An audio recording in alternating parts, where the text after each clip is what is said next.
On 9/11/01, I was watch supervisor of the control tower and the radar room at the Greater Pittsburgh International Airport. I got to work about 6:30 and relieved the midnight shift, and a controller who had been on break came into the radar room and said the World Trade Center has been hit. So I walked into the break room after I put OJ in charge of the radar room and saw the big gaping hole in the North Tower. And like most folks, I think I went into a state of denial. The state of denial was had by most people except for the military and law enforcement folks. I went back into the radar room and told OJ what I had seen. Thought about it for a few moments and said, I've got to go back and see if they know anything else. So I walked back to the break room, and as I walked in, I saw the second aircraft hit the South Tower.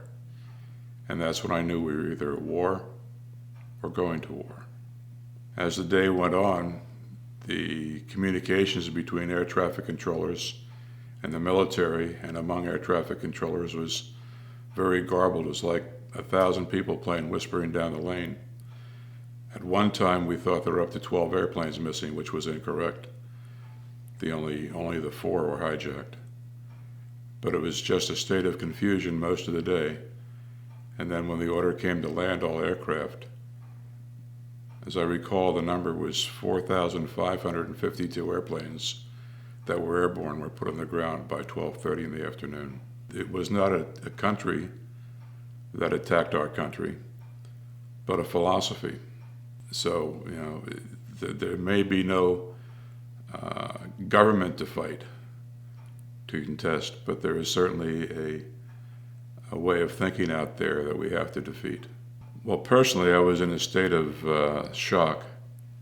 It was like I was living in a Tom Clancy novel or in an episode of 24, because impossible things were happening. At least things that we thought were impossible were happening.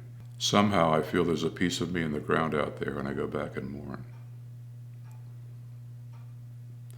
No controller ever wants to lose an airplane, and we lost 4. But to lose that plane on that day, unbelievable.